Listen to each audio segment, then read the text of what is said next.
Hello, readers, and welcome back to Tell Between Tales. Today we are doing a 5-minute book review of the book The Snow Child by Eowyn Ivy.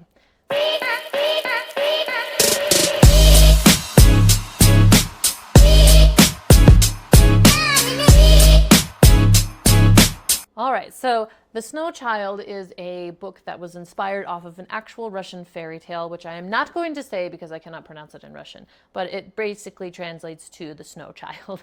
And so you follow a couple and they move to Alaska. They're about 50 years old, they're in their 50s, and they are childless. They've always wanted a child and they've had a miscarriage in the past. We don't know anything else about why.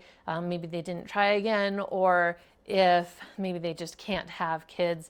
That's not really explained, but it does go into some details about the miscarriage that she has. Or no, rather, it's not a miscarriage, it's a stillborn.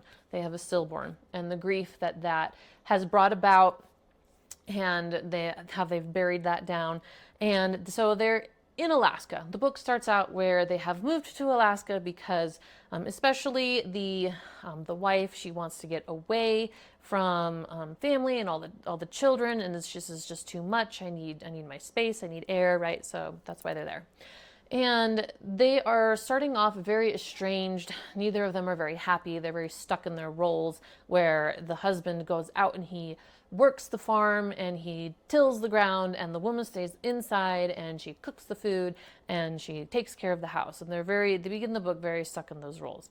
Well, one day it snows and they're outside and they get playful and they're throwing snowballs and they build a snowman, which they shape into a little girl. And then later that night, it appears as if the snow child has come alive. And then the book goes through their interactions with her over the course of several years. I mean, you get a lot of it in the first summer. Winter. You get a lot of it in the first winter. And so then the story progresses from there. And I thought there was a couple of things about this story. I thought if I could sum it up in one word, I would say that this story is bittersweet. And so because you have a lot of pain from the past, but then you have a lot of hope for the future coming in, and you see how these events change this couple throughout the course of the book. I thought that there were some inconsistencies with the way that the whole magic of the snow child was set up at the beginning of the book, and some of the situations that she was placed in and the way that she reacted to those situations, how the magic worked there, versus at the end of the book, she's placed in very similar situations and acts completely differently. It did not feel consistent to me. I was reading this and I said, this shouldn't be allowed to happen based off of the way that the magic system was set up. I thought she was going to do a little bit more with the whole creating your own ending. There's a scene in there where Mabel, the wife, is writing to her sister, and they talk about the traditional ending of the fairy tale, and how the traditional ending of the fairy tale is always very, very sad, no matter which ending you get, because it's a fairy tale, so there's lots of different endings. But you can make your own happiness. And so I thought that she was going to do a lot more than she did with the ending.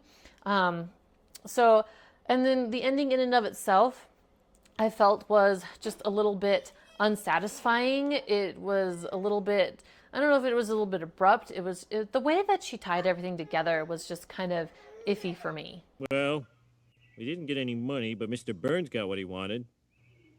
Marge, I'm confused. Is this a happy ending or a sad ending? It's an ending, that's enough. But all in all, I fairly enjoyed the book, and I would give the language in this a 9 out of 10. There really isn't much language in it at all, which works really well for me. This has been your 5-minute book review. Let me know if you pick up the book. We read this one for book club, and catch you next time.